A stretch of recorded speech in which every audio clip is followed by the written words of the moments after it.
तो पहला देखा था हमने थीन मिद्द। थीन मिद्द अर्थात थीन मिद्द अर्थात हमारे अंदर का जो आलस है, शारीरिक और मानसिक, इसके ऊपर कार्य करने के लिए वितर्क, हमें वितर्क ध्यानांग का विकास करके इस थीन मिद्द पर कार्य करने के लिए और वितर्क ध्यानांग में परिपूर्णता प्राप्त करने की कोशिश की थी। दूसरा ध्यानांग विचार अर्थात ये विचार, ये दूसरा ध्यानांग है। इस विचार ध्यानांग से हम जो हमारे अंदर का दूसरा जो अड़थड़ा है, दूसरी जो बाधा है, वो है विचिकित्सा अर्थात कुशंका। इसके ऊपर कार्य करने के लिए और इसको नष्ट करने के लिए हमको विचार अर्थात हमारे विचार कौन से होने चाहिए, तो हमें श्वास पर ही ध्यान रखना है। श्वास के जो श्वास कहाँ से कहाँ तक जाता है, कहाँ से बाहर निकलता है, श्वास पर ही ध्यान देना है। तो हम उसी विचार में रहेंगे। वितर्क का अर्थ होता है, वितर्क का अर्थ ये होता है कि किसी चीज पर अगर एक बार हमने चीज देखी, कोई वस्तु देखी, तो उसी के ऊपर ध्यान लगाना। और फिर विचार मतलब वही किस प्रकार की है, वो वस्तु किस प्रकार की है, कैसी है, उसी के तहत बातें करते रहना। तो हम कोई भी कुशंका में नहीं जाएंगे, कोई भी विचिकित्सा में नहीं जाएंगे, कोई भी बहानेबाजी में नहीं जाएंगे। तो हमारा टारगेट खाली, उदाहरण के लिए हमने हमारा वितर्क श्वास को चुना, तो श्वास श्वास को हमने चुना, तो हमारा सारा ध्यान श्वास पर रहना चाहिए, वितर्क है। और फिर विचार, वो श्वास जा रहा है, कहाँ तक जाता है, कहाँ से निकलता है, इसी के ऊपर ही ध्यान रखना, उसको विचार। तो वितर्क और विचार ये दोनों, इसी में अगर हम परिपक्वता लाते हैं, तो हमारे भीतर के जो थिनमिद्ध और विचिकित्सा, इसको थिनमिद्ध कहते हैं, वो एक साथ तो नहीं जाता है, ध्यान में रखिए। थिनमिद्ध एक साथ नहीं जाता है और विचिकित्सा भी एक साथ नहीं जाएगा, धीरे धीरे जाता है, लेकिन जाएगा, जरूर जाएगा जब हमने प्रयास किया तो। क्यों? क्योंकि अगर हम इसमें परिपक्वता करेंगे तभी तीसरे ध्यानांग में तरफ हम जा सकते हैं। और तीसरा ध्यानांग है प्रीति। प्रीति का अर्थ होता है प्रीति, और प्रीति अर्थात आनंद। ऐसा आनंद होता है, वो बाहरी आनंद से भी बहुत ये आनंद होता है। बाहरी आनंद ऐसा समझे, प्रीति उसको कहते हैं हम, कि जैसे किसी हमारा पुत्र को अगर नौकरी लग गई, तो हमें जो आनंद होता है घर में, या कोई हमारा लड़का लड़की पास हो जाती है, तो वो जो आनंद होता है हमें, तो ये बाहर का आनंद होता है। लेकिन प्रीति ये भीतर का ऐसा आनंद होता है कि हमें जब विचार और वितर्क में हम जब परिपूर्णता प्राप्त करते, ये दोनों अंग फिर गायब हो जाते। ये दोनों प्रीति और अपना वितर्क और विचार, ये दोनों गायब हो जाते और प्रीति का ही रहता, उसमें प्रीति प्रीति रहती है। तो आनंद ही आनंद में हम उसमें होते। और ये जो प्रीति है, हमारे भीतर का जो तीसरा अड़थड़ा है, तीसरी बाधा है, जिसको हम कहते हैं व्यापाद। और व्यापाद का अर्थ होता है कि वैरत्व। व्यापाद का अर्थ होता है घृणा करना, नफरत करना, बात बात में ताने मारना, किसी की आ, किसी को नीचे दिखाना। इस प्रकार व्यापाद में हमें बात बात में द्वेष आना। जैसे हम इस अड़थड़े में बहुत ही ऐसा लगता, कभी कभी हम ध्यान में बैठे तो हमारे गुस्सा आता कि ये ध्यान में कोई फायदा नहीं हो रहा, हम अपने ऊपर गुस्सा करते हैं, तो हमें पता भी नहीं चलता, अरे हटाओ ना, कौन करेगा, तो छोटी मोटी बात नहीं है। तो इस प्रकार व्यापाद जो है, ये एक प्रकार का हमारे अंदर वैरत्व, दुश्मनी पैदा करने वाला शत्रु है, इसको शत्रु कहते हैं हम। और ये आपको जो कार्य अच्छा कर रहे हैं उसमें बाधा डालने का काम करता है। और इसमें प्रीति, ये अगर ध्यानांग हम विकसित करते हैं, धीरे धीरे प्रीति का आनंद लेते रहते हैं, प्रीति का आनंद लेते लेते लेते लेते उसी में अगर मग्न रहते हम, तो निश्चित है वो व्यापाद हमारा चला जाता है। अर्थात हमारा वैरत्व या घृणा या नफरत या और भी कुछ छोटी छोटी बातें का अनबन होता है, तो वह हमारे भीतर से जाना शुरू हो जाता है। लेकिन हमें ऐसा लगता है कि ये होगा कि नहीं होगा, हम हार खा जाते हैं और फिर बीच में हम ये जो विचार और वितर्क इसको भी नहीं देख पाते, और हम फिर वो किस में चले जाते हैं, वही पुराने हमारे विचिकित्सा में चले जाते, बहानेबाजी में चले जाते, निर्णय लेने की क्षमता नहीं रहती हमारे भीतर। बहुत ही ये काम करते हैं। इस प्रकार ये ध्यानांग को हमें निर्माण करना पड़ेगा और इसी के ऊपर ज्यादा ध्यान देना पड़ेगा। और चौथा फिर बाधा जो जिसको कहते हैं चौथी बाधा, उनका नाम है उदच्च कुकुच्च। उदच्च ये खतरनाक है, ये जो है ये बाधा खतरनाक है। हालांकि इसका परिणाम नहीं मिलता, इसका इसका ऐसा कहते हैं कि फल नहीं मिलता है। अगर आप इसमें देखेंगे ये ध्यानांग में फल नहीं मिलता है, लेकिन लेकिन ये खतरनाक है क्योंकि वो आगे ही जाने नहीं देता, बढ़ने नहीं देता। और इसको कहते हैं उदच्च, उदच्च कुकुच्च, अर्थात इसको कहते हैं बेचैनी। बेचैन हो जाता आदमी, ऐसा लगता है कि इतना बेचैन हो जाता है उसमें पता ही नहीं चलता। और ये बेचैनी कहाँ से आती है, आप ध्यान कर रहे हो और आपको फिर कोई ना कोई चिंता आ जाती है कि अब मेरे घर में शादी करना है किसी बच्चे की, कैसा करना है, बच्चे को नौकरी नहीं लगी, कहाँ से कैसा करेंगे। तो वो ये जो हमारा मन यहाँ बेचैन रहता है और इसको कहते हैं चिंता में रहता है, बेबस रहता है। इससे परिणाम तो नहीं होता कुछ, क्योंकि और ये ध्यानांग है, ये यहाँ जाता भी नहीं, ये भी ध्यान में रखना। ये ध्यानांग हमारा अरहत, जब हम अनागामी होते हैं, अनागामी के बाद अरहत पद तक रहता है।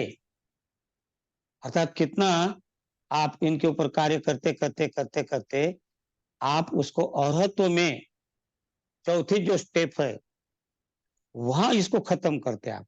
तो अर्थात ये आपके साथ ही रहता है, श्रोतापन्न में भी रहेगा, सकृतागामी में भी रहेगा, अनागामी में भी रहेगा।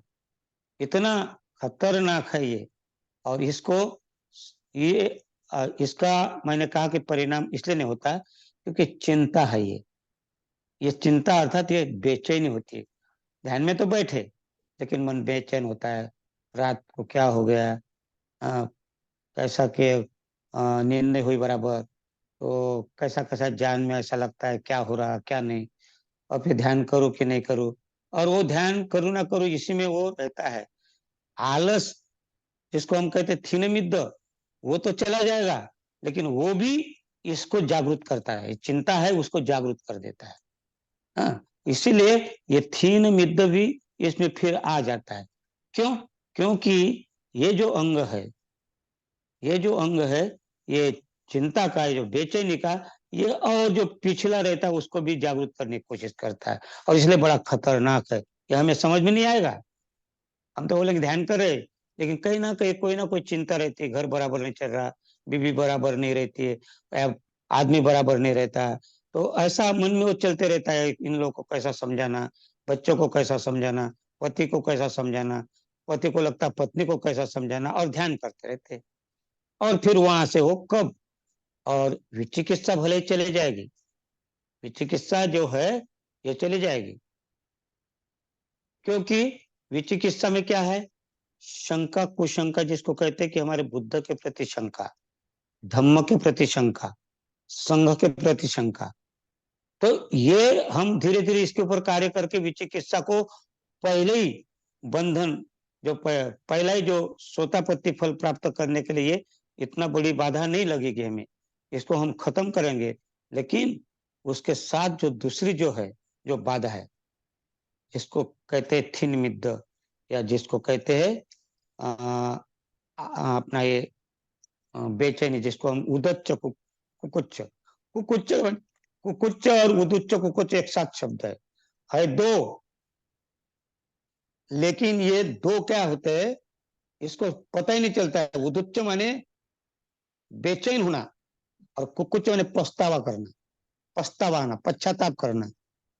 तो ये दोनों जो है कभी कभी हम कर लेते, कार्य तो कर लेते, लेकिन हमें उसका पछतावा हो जाता है, और वो पछतावा करते करते हम उसमें अंदर इतने चल जाते कि हमारा ध्यान किधर चला जाता पता ही नहीं चलता। तो फिर हम कभी आलस में चले जाएंगे। क्यों? क्योंकि हम फिर से उसके ऊपर कार्य करने के लिए कोशिश करते हैं। लेकिन अगर हम इसके ऊपर कार्य करते हैं तो भी इसको हल्का कर सकते हैं। किसको? ये उद्दुच्च कुकुच्च को। और हल्का करते करते इसको विचिकित्सा, सिलवत परामर्श और जिसको हम कहते हैं सत्काय दृष्टि, इसके ऊपर हम ये तीन बंधन पर कार्य कर सकते हैं। लेकिन इतना आसान नहीं है। सोतापत्ति फल प्राप्त करना भी इतना आसान नहीं है। तो आसान क्यों नहीं है? क्योंकि कहीं ना कहीं हम फंस जाते हैं, कोई ना कोई सत्काय दृष्टि में। सत्काय दृष्टि मैंने क्या होता है? सत्काय दृष्टि का अर्थ, अगर हम कोई भी बात करने के लिए ऐसा लगे कि मैं ध्यान करता हूं, अब मैं ध्यान करता हूं लेकिन मुझे ध्यान में फायदा ही नहीं हो रहा, ये सत्काय दृष्टि है। सत्काय दृष्टि कहां से कैसे आती पता ही नहीं चलता है। और इसलिए कभी इसको कहते हैं कि पक्के दृष्टिकोण कहते हैं, लेकिन ये जैसे कि जड़वाद से संबंधित है। सत्काय दृष्टि इतनी ऐसे मामूली नहीं है। और इसके ऊपर अगर कार्य करते विचिकित्सा में तो बाहर निकल सकते आप। विचिकित्सा अर्थात कुशंका, बुद्ध धम्म संघ के प्रति अगर आपके अंदर शंका रहती है, लेकिन लेकिन प्रत्येक समुत्पाद को वहां हमें शंका रहती है, ये कैसा है कार्य कारण भाव, ये इतने जल्दी नहीं समझ में आ जाता। और इसीलिए वो कुशंका में जाते हम, और कुशंका में गए तो फिर वहां सत्काय दृष्टि पीछे से वार करती है। तो ये हमें समझ में नहीं आता। इसको आत्मवाद भी कहा गया है। मैं बदल नहीं सकता। सत्काय दृष्टि में मैं, अर्थात मैं बदल नहीं सकता, तो यहाँ कहीं ना कहीं आपका आत्मवाद आता है कि मेरी आत्मा बदल नहीं सकती। तो इसलिए हम कहीं ना कहीं घेरे से अंदर से इधर बाहर निकल जाते हैं, और फिर वो हमें पकड़ लेते हैं।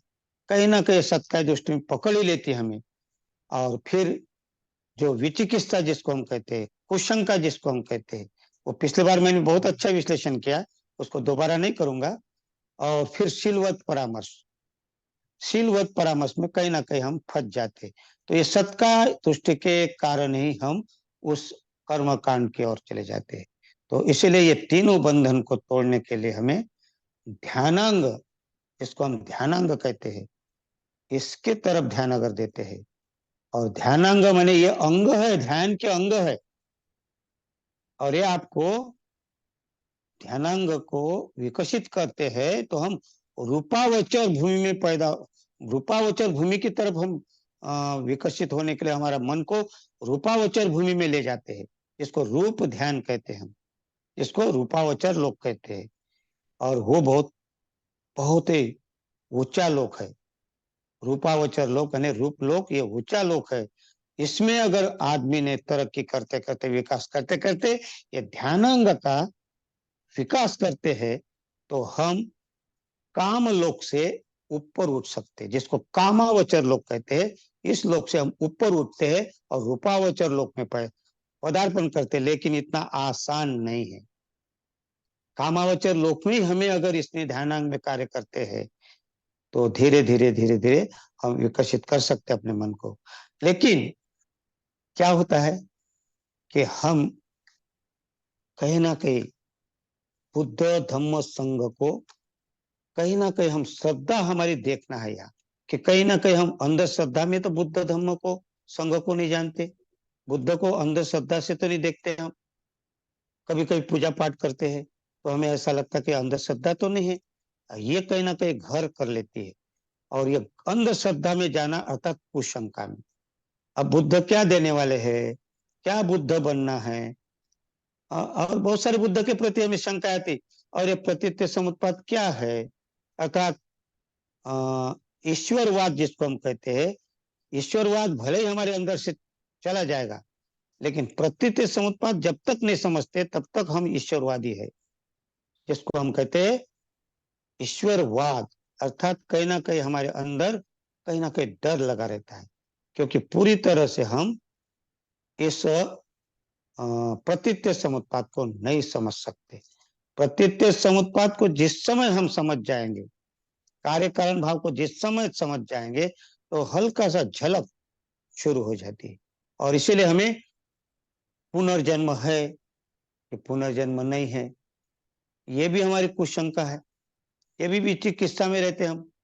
बहुत लोगों को इसके बारे में ऐसा लगता है कि पुनर्जन्म है या नहीं है। आज भी हम कुशंका में रहेंगे। तो कुशंका में अगर हम हैं, तो हम कैसे आगे बढ़ सकते हैं, कैसे प्रीति में जा सकते हैं? क्योंकि हम विचार में ही हम पूर्ण परिपूर्णता नहीं प्राप्त की, तो हम आगे कैसे बढ़ सकते हैं? इसलिए ध्यानांग को विकसित करना पड़ेगा, और विकसित करने पड़े धम्म सुनना पड़ेगा। और जब तक धम्म नहीं सुनेंगे, धम्म श्रवण नहीं करेंगे, धम्म श्रवण करना अर्थात हमें देखना पड़ेगा कि हम कौन से विचिकित्सा में हैं, कौन से कुशंका में हैं। और ये कुशंका हमें पुनर्जन्म, आज भी हमारे अंदर सवाल रहता है कि पुनर्जन्म है या पुनर्जन्म नहीं है। फिर बुद्ध और उनका धम्म पढ़ते, उसमें बाबा साहब ने कहा कहा पुनर्जन्म। फिर हमें हमें और ऐसा दुविधा में डाल देता है। और जहां दुविधा आ गई, तो बुद्ध धम्म संघ के प्रति आपको शंका होना ही है। क्योंकि आपको पुनर्जन्म ये आ गया, इसका ही विश्लेषण नहीं हुआ। तो इसलिए पुनर्जन्म मुझे आज भले ही नहीं समझ में आया, आज भले ही नहीं समझ में आया, तो उसको छोड़ दो, इसके पीछे मत पड़ना। मन में अगर तुमने विचार लाए, तो कुछ शंका में चले गए, फिर इधर ध्यान नहीं हो सकता। क्यों? क्योंकि हम जब तक सोतापत्ति फल प्राप्त नहीं करेंगे, तब तक हमें पुनर्जन्म या पुनर्भव जिसको कहते, इसका समझ नहीं आएगा। बहुत कठिन है ये। पुनर्जन्म समझना बहुत कठिन है, पुनर्भव समझना बहुत कठिन है। और फिर अगर हम कहते कि फिर अगर पुनर्जन्म है, तो फिर बुद्ध के धम्म में तो आत्मा नहीं है। अगर आत्मा नहीं तो पुनर्जन्म कैसा? तो पुनर्जन्म है तो फिर आत्मा होगी। तो इसी इसी उलझन में हम हमारा समय बर्बाद करते हैं। और उस कारण हम पंचस्कंद क्या है, नाम रूप क्या है, इसके तरफ हम ध्यान नहीं देते, और इस तरफ हम कुशंकित होते। इसलिए कुशंका भी इतनी खतरनाक नहीं है, लेकिन फिर भी इसके घेरे में हम आते, और वो सत्य दृष्टि में डालते हैं। पुनर्जन्म है या नहीं है, सत्य दृष्टि, पक्के दृष्टिकोण बना लेते हैं कि नहीं, जब तक मैं पुनर्जन्म नहीं जानूंगा, तब तक मैं आगे नहीं बढ़ूंगा। सत्य दृष्टि आ जाती है। कुशंका आपको सत्य दृष्टि में डाल देती है। तो एक दूसरे के ऊपर ये ऐसा एक दूसरे के ऊपर निर्भर होता है ये सब। तो हमें समझ भी नहीं आता कि मैं सत्य दृष्टि में हूँ, विचिकित्सा में हूँ, कि सिलवत परामर्श में हूँ। ये तीनों बंधन है, और ये ऐसे ही है, मामूली नहीं है। इसलिए हमें सबसे पहले धम्म सुनना, श्रवण करना बहुत ही जरूरी है। और धम्म श्रवण करके चिंतन करना कि ऐसा क्या है। और इसके लिए बहुत सारे उदाहरण देते हैं। मिलेन प्रश्न में उदाहरण आ गए, पुनर्जन्म के बारे में वहां भी बताए। और उसके बाद और भी बहुत सारी बातें आती है उसमें, लेकिन हम उनके इसमें उलझ के रहते हैं, और फिर हम हमारा समय बर्बाद करते हैं। तो इसलिए हमें समय बर्बाद नहीं करना। हमारा ध्यान अगर विचारों इतर विचिकित्सा से बाहर निकाल दिया हमने अपने आप को, बुद्ध के ऊपर शंका नहीं करना चाहिए, धम्म के ऊपर शंका नहीं करना चाहिए, संघ के ऊपर शंका नहीं करना चाहिए। अगर मैं करूंगा, नहीं करना चाहिए, तो आप मेरी बात मानेंगे, ये भी बात नहीं, क्योंकि आप स्वतंत्र है। तो आपको स्वतंत्र विचार करना है। बुद्ध ने क्या कहा है कि जब तक आप सोतापत्ति फल प्राप्त नहीं करते, तब तक आपको बहुत सारी बातें जानकारी नहीं हो सकती। और वो सोतापत्ति फल प्राप्ति के रास्ते में अगर ये बंधनों से हम सत्ता दृष्टि से बाहर निकलना है, विचिकित्सा से बाहर निकलना है, तो हमें ध्यानांग की तरफ याद हमारा लक्ष्य देना पड़ेगा। और उसको कहते हैं कि प्रीति प्रीति निर्माण करना पड़ेगा ध्यान के प्रति। और जैसी प्रीति निर्माण होती है, उसके बाद में जो चौथा अंग है, उद्युच्च की कुकुच्च जिसको कहते हैं, इसके ऊपर जाने के लिए उसको कहते हैं सुख। सुख, वो सुख अंग को भी हमें देखना पड़ेगा, लेकिन कब तक? जब तक प्रीति नहीं समझ में आ जाती, और प्रीति जब तक विचार नहीं समझ में आता, और विचार जब तक वितर्क नहीं समझ में आ जाता, तो ये अंग विकसित करने के लिए वितर्क से शुरू होता है, और एक एक परिपूर्णता जब तक नहीं होती तब तक सुख की तरफ नहीं जाती है। और ये उदुच्च कुकुच्च सुख, अगर हम सुख होते, ये शारीरिक सुख अगर लेते हम ध्यान में, ये ध्यान का अंग है। और सुख अर्थात हमारे मन में इतनी खुशी निर्माण करना पड़ता है कि हम ध्यान करेंगे, और ध्यान का आनंद सुख लेना ही है। अगर उसमें सुख ही अगर हमारे अंदर निर्माण करते रहते हैं, तो हम इस उद्दच्च कुकुच्च को धीरे धीरे हल्का कर सकते। पूरी तरह नहीं जाएगा, उद्दच्च कुकुच्च ये पूरी तरह नहीं जाएगा, ये तो औरत तक ही रहता है, लेकिन उसके ऊपर टालना है। टालना माने उसको ध्यान नहीं देना उसके ऊपर, तो धुक सुख में ध्यान देना है। और उसके बाद में एकाग्रता आती। पांचवा जो ध्यानांग है ये एकाग्रता है, और ये एकाग्रता काम छंद पर कार्य करती है। काम छंद जिसको कहता है, इंद्रियों के अधीन रहते हैं हमारा जीवन। और ये काम छंद माने 6 इंद्रिय, और 6 इंद्रिय कहीं ना कहीं हम भटक जाते हैं। और ये 6 इंद्रिय के बारे में हम कई बार इसके ऊपर चर्चा करे हैं। तो एकाग्रता निर्माण करनी पड़ेगी। तो एकाग्रता जैसी जैसी हम सुख और एकाग्रता की तरफ जाते हैं मन, इसीलिए हमें भीतर को फिर से आना पड़ेगा। पहला जो अंग है वितर्क की तरफ आना पड़ेगा। एकाग्रता निर्माण करने के लिए हमें वितर्क को फिर याद करना पड़ेगा, और वितर्कों को हमें क्या करना पड़ेगा? उसको विकसित करना पड़ेगा। श्वास कहाँ जा रहे है, किधर जा रहे, कहाँ तक जा रहे, कहाँ से निकल रहे है, कहाँ बाहर निकल रहे। बस हमारा चित्त एकाग्र ये वितर्क में करना है, और तब हम धीरे धीरे इधर के सब बातें हम भूलना शुरू कर देंगे। हमारे अंदर इंद्रियों के अधीन भी जो जीवन है, 6 इंद्रियों के अधीन, ये भी धीरे धीरे एकाग्रता से बाहर निकल सकता है। तो वितर्क को मजबूत करना है। तो वितर्क अर्थात क्या है? श्वास। श्वास कहाँ से कहाँ जा रहा है? श्वास नाक से गले तक जा रहा है, गले से छाती तक जा रहा है, छाती से पेट तक जा रहा है, पेट थोड़ा एहसास हो रहा है, पेट फूल रहा है, फिर नाभि तक जा रहा है, फिर हो सकता है नाभि तक न जाए, फिर वहां से वापस हो जाए पेट से, फिर बाहर आ रहा है, छाती तक आ रहा है, छाती के बाद गले तक आ रहा है, गले से नाक तक। इसी के ऊपर ध्यान देना विचार है। ये श्वास यहाँ से यहाँ तक जा रहा है, वहां से बाहर निकल रहा है, ये है श्वास। और श्वास पर ध्यान देना, श्वास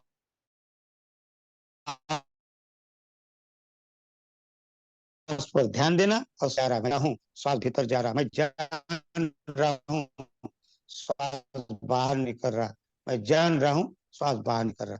बस ये जान रहा हूँ, ये है विचार। और जैसा कि कचरा, कचरा अगर हमें साफ करना है तो कचरे को एक हाथ से पकड़ना पड़ेगा। कचरे को पकड़ते हैं, और एक हाथ से हमें वो औजार रखना पड़ेगा कचरा साफ करने का, घास साफ करने का औजार साफ करना पड़ेगा। अर्थात ये औजार से हम काटेंगे, और एक हाथ से अगर जब तक हम पकड़ेंगे नहीं ऐसा घास, तो हम काट ही नहीं सकेंगे। अगर नहीं पकड़े तो काट नहीं सकेंगे। इसलिए घास को पकड़ना जरूरी है। ये पकड़ना है वितर्क, और काटना है विचार। काटना है विचार। तो इस प्रकार हमें ये स्मृति अर्थात इसी के ऊपर ध्यान रखना है, तो तभी हम इसको ध्यानांग को हम पकड़ सकेंगे। तो हमें ध्यान करने के समय आनापान सती हमारी परिपक्व क्यों नहीं होती? हम क्यों बहक जाते, क्यों इधर उधर भटक जाते? क्योंकि हम वितर्क में नहीं रहते, हम विचार में नहीं रहते। इसलिए वितर्क और विचार में ही अगर रहते हैं, तो धीरे धीरे प्रीति निर्माण होगी, धीरे धीरे सुख निर्माण होगा, और धीरे धीरे एकाग्रता निर्माण होगी। और एकाग्रता निर्माण होगी तभी हम काम छंद के ऊपर, पांचवी जो बाधा है काम छंद, इसके ऊपर कार्य कर सकेंगे। और जब तक हम यहाँ काम नहीं कर सकते, तब तक हम रूपावचर भूमि में नहीं जा सकते, रूप ध्यान की तरफ नहीं जा सकते। हम यही गोता खा रहे हैं। तो ये 5 बाधा हमें खत्म करना पड़ेगा, तब हम प्रथम ध्यान, द्वितीय ध्यान, तृतीय ध्यान तरफ जा सकते। तो हमने कोशिश करनी चाहिए, हम करते हैं तो निश्चित ही हमारा विकास हो सकता है। और उसके बाद 3 बंधन को हम तोड़ सकते हैं। और 3 बंधन अगर तोड़े तो हम सोतापत्ति फल प्राप्त कर सकते हैं। और जब सोतापत्ति फल प्राप्त किए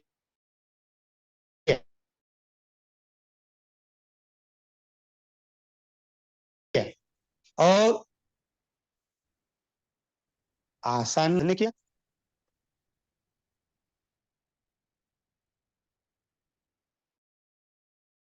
तो भिक्षु को हम देखा इतने खतरनाक जो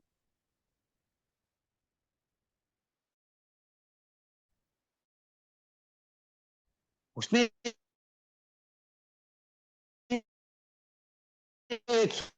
सोतापत्ति, एक डाकू भी इसको प्राप्त कर सकता है।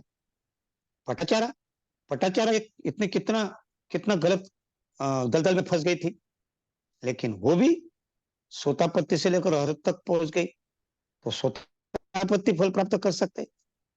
ऐसे बहुत से उदाहरण हैं। फिर चाहे अंगुलिमाल, चाहे पटाचारा, चाहे किस्सा गौतमी, चाहे धम्मदीना, चाहे उत्पल वर्णा, चाहे सारिपुत्र, चाहे महामोदलायन, चाहे महाकाश्यप, चाहे उर्विला काश्यप, चाहे नदी काश्यप, नदी काश्यप, उर्विला काश्यप, ये इनका नाम तो आपने सुना होगा। ये तो बहुत खूंखार थे, अपने अपनी जगह में बहुत माहिर थे, ये गुरु थे, कहलाते थे, लेकिन उनका मन पलट कर उन्होंने भी सोतापत्ति फल प्राप्त की। तो हम भी क्यों नहीं कर सकते? हमें भी इसके ऊपर ध्यान देना है कि इन लोगों ने जब प्राप्त किया, साधारण लोगों ने प्राप्त किया, चूल पंथक ने प्राप्त किया, साधारण उपाली, साधारण उपाली, और उपाली ने इतना प्राप्त किया कि वो विनयधर कहलाया, विनय बताने लगा। एक उपाली नाम का नाव, इसने इतना उसने माहिर हो गया कि वो लोगों को बताने लगा विनय क्या है। जब बुद्ध जाने के बाद विनय पर उन्होंने सारा संज्ञान किया। तो हम भी कर सकते हैं, लेकिन हम क्या करते हैं? हम थिन विद्या में रहते हैं, हम आलस में ही रहते हैं। मन का आलस और शरीर का आलस, ये दो आलस में रहने के कारण हम आगे नहीं बढ़ सकते। लेकिन आसान, इसलिए हमें आसान नहीं लगता, लेकिन आसान तब हो जाएगा कि हमारा पूरा ध्यान, और ये ध्यान के लिए उसके पहले जो ध्यानांग है या अड़थड़े है, बाधाओं में की खत्म करने के लिए पहले हमें क्या करना है, वो भी हमें ध्यान में रखना है, और वो है पंचशील। जब तक हम पंचशील में परिपूर्णता प्राप्त नहीं करते, तब तक हमारा ध्यान ही नहीं लगता। और इसलिए महत्वपूर्ण है शील। और शील अगर हमारे पास में है, पंचशील अगर हमारे पास में नहीं है, तो हम ध्यानांग में नहीं पहुंच सकते। और ये अर्थ है, ये बाधा है, हमें क्या करेगी? ये आगे नहीं बढ़ने देती। तो इसलिए शील का भी महत्वपूर्ण अंग है यहाँ। शीलवान जब तक नहीं होते हम, पंचशील जिसको हम कहते हैं मैत्रीपूर्ण कर्म, मुक्त हस्ते दान, ये 2 बातें बहुत महत्वपूर्ण है। मैत्रीपूर्ण कर्म और मुक्त हस्ते दान, ये जो 2 बातों में हम धीरे धीरे विकसित करते हैं, तो उधर हम ध्यान में भी हमारा मन लगता है। और इसीलिए हमारा ध्यान क्यों नहीं लगता? कि हमारे अंदर शील नहीं होते। तो हमें शील के तरफ ध्यान देना पड़ेगा। और जब तक शील में परिपक्वता नहीं लाते, और फिर क्या होता है? तीसरा शील जो है, तीसरा शील उतना कोई खतरनाक नहीं है। जब आप दान, मैत्रीपूर्ण कर्म शुरू चालू करे और मुक्त हस्ते दान करना शुरू करे, तो तीसरा शील तो उतना नहीं, लेकिन चौथा शील आपको ज्यादा तकलीफ देता है। चौथा शील अर्थात जिसको हम कहते हैं कि मुसावादा। और मुसावादा ही नहीं, कहीं ना कहीं यहाँ झूठ कहीं ना कहीं झूठ, हमें हिंसा करते तो झूठ बोलना पड़ता है, चोरी करने के समय झूठ बोलना पड़ता है, व्यभिचार के लिए झूठ बोलना पड़ता है। तो ये जो झूठ है, इसके ऊपर हमें कार्य करना पड़ेगा। और ये कहीं ना कहीं हमें फंसा देता है, क्योंकि मुंह, ये मुंह क्या कहते हैं कि ये करे घाव, मुंह ही करता है, ये मुंह घाव कर सकता है ना। तो कभी झूठ बोल सकते, कभी चुगलीचाड़ी कर सकते, कभी कठोर बोल सकते हैं। तो ये जो वाणी का जो है, ये जो शील खतरनाक है। और इसीलिए पंचशील को हमें जो कहा गया है, इसके ऊपर हमें ध्यान देना पड़ेगा। और जब तक हम मैत्रीपूर्ण कर्म करें, मुक्तस्थ दान करें, शांति संतुष्टि का पालन करें, सत्यता पूर्ण व्यवहार करें और स्मृति रखकर कार्य करें, तो ही हम ध्यानांग को निर्माण कर सकते, विकसित कर सकते और बाधा को खत्म कर सकते। तो आए हम अपने ध्यान में चिंतन करेंगे। और चिंतन के लिए हम जब तक हम वो ध्यानांग को प्राप्त करने के लिए हम उसी ऊपर आज ध्यान लेंगे।